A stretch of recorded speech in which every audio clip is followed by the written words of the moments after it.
షాయ welcome back to our channel. Title చూశారు కదండి, 365 రోజుల్లో ఆ రోజే దర్శనం చేసుకోవాలని పెట్టాను. అలాగే మిగతా రోజులు దర్శనం చేసుకోకూడదా అనేది కూడా పెట్టాను. అదేంటి అసలు టాపిక్ ఏంటని తెలుసుకుందాం. ముందుగా అయితే నా వీడియోలు చివరి వరకు చూసి దయచేసి లైక్ చేయండి. మీరు లైక్ చేయడం వల్ల ఈ వీడియోలు మరికొందరికి వెళ్తాయి కాబట్టి దయచేసి లైక్ చేయవలసిందిగా కోరుకుంటున్నాను.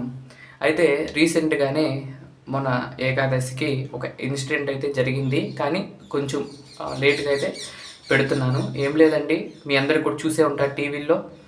ఒక కాశీబుగ్గ ఆలయానికి ఏకాదశి రోజు అందరూ కూడా వెళ్ళటం జరిగింది. వెళ్ళే క్రమంలో తోపిసలాటై అక్కడ కొంతమంది చనిపోవటం, కొంతమందికి గాయాలు అవటం అనేది జరిగింది. అయితే దీనికి కారణం ఎవరు అనేది నేను చెప్తాను. అక్కడ మెయింటైన్ చేసేవాళ్ళు లేదంటే అక్కడ చేసేవాళ్ళు కాదండి, పోలీసులు లేదంటే వేరే వాళ్ళు కాదు. ఈ ఘటన జరగటానికి కారణం మెయిన్ వచ్చే భక్తులు. ఎందుకు అలా అంటున్నానంటే కనుక, మనం తిరుపతి కానీ ఎక్కడ లేదంటే కొన్ని క్షేత్రాలకు వెళ్ళినప్పుడు మనం కొంతమంది చూస్తూ ఉంటాం. ఎలాంటి వారంటే కనుక వారికి తొందరగా వెళ్ళిపోవాలి, తొందరగా బయటకు వచ్చేయాలనే ఆత్రతో ఉండేవాళ్ళు కొంతమంది ఉంటారు.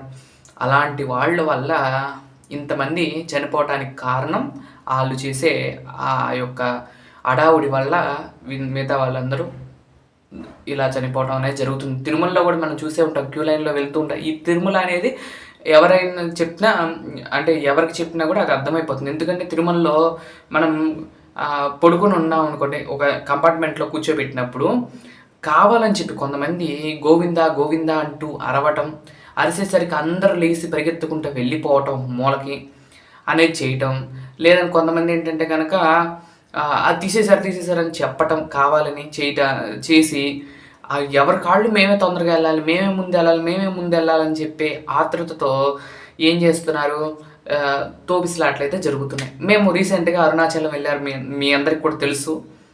అయితే నేను క్యూ లైన్లో వెళ్తుంటే కొంతమంది మా వాళ్ళు ముందున్నారు అని చెప్పి ఇక్కడ వెనక నుండి నెట్టుకుంటే వెళ్ళిపోవటం. ఇది చూసి ఇంకోవాడు వాళ్ళు వెళ్ళారుగా మమ్మల్ని కూడా పంపించమని అలా వెళ్తాం. అంటే మనం అంటే గుళ్ళోకి వెళ్ళేది ఎందుకు, దేవాలయానికి వెళ్ళినప్పుడు ప్రశాంతంగా స్వామిని దర్శనం చేసుకోవడానికి. కానీ మనం అక్కడ ఏం చేస్తున్నాము, హడావుడి. అందరికన్నా మనకే ముందైపోవాలి, అందరికన్నా నేనే ముందు దర్శనం చేసుకోవాలి, అందరికన్నా నేనే స్వామిని పూజించాలి అనే తపనతో ఏం చేస్తున్నాము, హడావుడిగా వెళ్ళిపోవటం జరుగుతుంది. ఆ క్రమంలో వారికి పడిపోవటం, దెబ్బలు తగలటం, వాళ్ళకి ఇలాంటి ఇన్సిడెంట్స్ అన్నీ కూడా జరుగుతున్నాయి. కేవలం ఆతృత, మనం చేసే తొందరగా అయిపోవాలనే యొక్క ఆతృతతో వెళ్ళే యొక్క ఈ దర్శనాల వల్లే ఇలాంటి అపశృతులు కానీ ఇలాంటివన్నీ కూడా జరుగుతున్నాయి. ఇక్కడనే కాదండి, ఎక్కడైనా సరే. ఇప్పుడు షాప్ ఓపెనింగ్ అనుకోండి, మేము కొనాలని ముందు వెళ్ళిపోయి పడిపోవటం అనేది జరుగుతుంది. ఎప్పుడైనా సరే దేవాలయానికి వెళ్ళినా ఎక్కడికి వెళ్ళినా కూడా జనం ఎక్కువ ఉన్నారంటే సమయాన్ని పాటించాలి. సమయాన్ని అక్కడ మనం ఒకసారి క్యూ లైన్ పెద్దగా ఉందనుకోండి, అప్పుడేమనుకోవాలి, మీరు గనక చక్కగా నిదానంగా చేసుకోగలిగితే వెళ్ళండి, లేదంటే కనుక వెనక్కి వచ్చింది. అంతేగాని అడావుడి చేయకండి. క్యూ లైన్లోకి వెళ్ళిపోయి అడావుడి చేసేయటం, పదని అంటే కావాలని కూడా దోసేస్తారండి.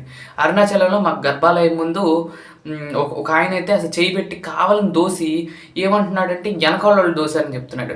ఆ వెనకాల వాళ్ళు దోశారని ఒకరి మీద ఒకరు నెట్టుకుంటూ కావాలని చెప్పి నెట్టేయటం అనేది జరుగుతుంది. అలాగే క్యూ లైన్లో పాటించేటప్పుడు ఏంటంటే కనుక, ఇప్పుడు ఒక లైన్ ఉందనుకోండి, ఒకే లైన్లో ఒక్కొక్క మనిషి నడుస్తూ ఉంటే తొందరగా అయిపోద్ది. కానీ మనం అలా వెళ్ళాం కదా, అలా వెళ్ళకుండా పక్కన ఇద్దరు నుంచోవటం, ఇంకో ఇద్దరు నుంచోవటం అట్లా ప్యాక్ అయిపోతున్నారు అక్కడ. ఇప్పుడు ఒక మనిషి క్యూ లైన్లో వెళ్ళాల్సిన లైన్లో ఇద్దరు వెళ్ళిపోతున్నారు. ఇలా వెళ్ళటం వల్ల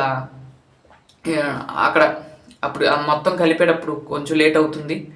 ఆ లేట్ కాస్త మనం ఇక్కడ తన్నుకుంటూ ఉంటాం. ఇలా జరుగుతుంది. క్యూ లైన్లో ఎప్పుడైనా సరే సింగిల్గా నేను వెళ్తున్నాను అనుకోండి, నా ముందు ఎవరున్నా సరే నేనైతే ఒక 2 చేతులు అడ్డం పెట్టేసి ఒక సింగిల్ లైన్ వెళ్ళేలాగా నేను చూసుకుంటాను. అంటే నేను అట్లా నడుస్తాను, పక్కన ఎవరిని నేను ఇంట్లో వాళ్ళు ఉన్నా కానీ ఒకళ్ళు వెనకాల ఒకళ్ళు వస్తూ ఉంటాం. అంతేగాని ఇలా ఇద్దరు పక్కన నుంచుని అలా వెళ్తే మాత్రం లేట్ అయిపోతుంది. దర్శనాలు ఎందుకు ఇంత లేట్ అవుతున్నాయి అనే కారణం ఏంటంటే కనుక ఇదేనండి.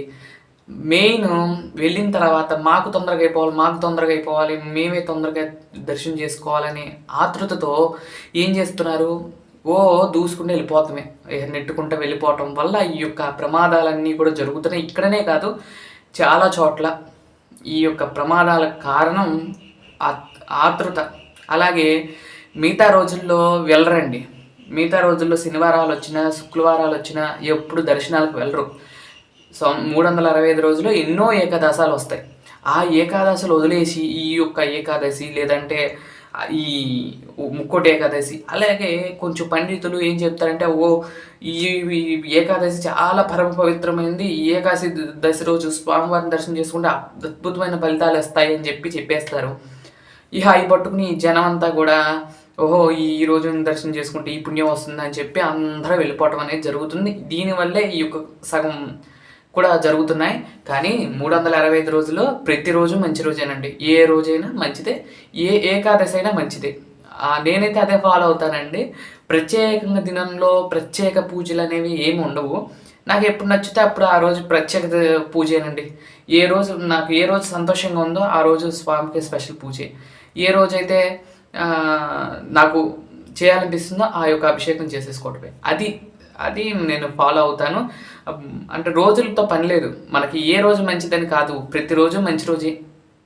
చాలామంది మంగళవారం అయి చేయకూడదు, శుక్రవారం అయి చేయకూడదు, శనివారం అయి చేయకూడదు అనేది ఉంటుంది. కానీ నేనైతే పెద్దగా పట్టించుకోను. మంగళవారం కుదిరితే మంగళవారం ఏం చేసేస్తాను, లేదంటే అమావాస్య అయితే అమావాస్య రోజే చేసేస్తాను. అలాగే పౌర్ణమి అని చెప్పేసి పౌర్ణానికి గిరి ప్రదక్షిణ చేయాలని చెప్పటం వల్ల గిరి ప్రదక్షిణానికి అసలు బీభత్సంగా వెళ్ళిపోతున్నారు. ఏంటంటే జనం ఏది మంచిదే ఆ రోజు, ఏది మంచిదంటే ఆ రోజు వెళ్ళిపోవటమేనండి. అలా చేయకండి.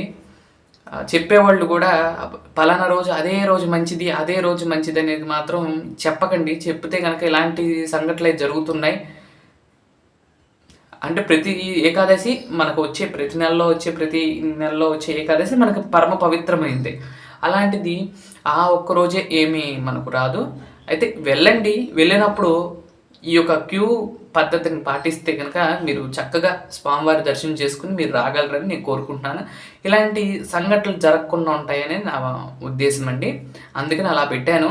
అంటే నేను ఆ కాశీబొగ్గ ఆలయంలో జరిగింది చాలా దారుణం అనిపించింది, అంటే బాధ అనిపించింది. అది అక్కడ పనిచేసిన వాళ్ళతో, లేదంటే ఆ గుడి కట్టిన వాళ్ళతో, లేదంటే పోలీసులతో ఎవరిది కాదండి.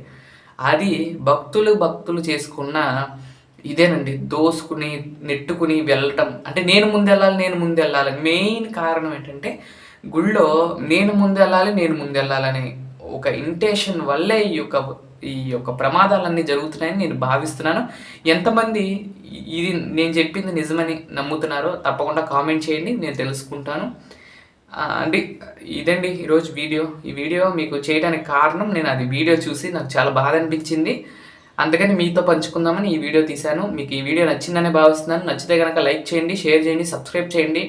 మరొక మంచి వీడియోతో రేపటి వీడియోలో కలుస్తాను. అంతవరకు సెలవు. నమస్కారం. ఓం నమో వెంకటేశాయ. ఓం నమో పద్మావతీ దేవ్యే నమః.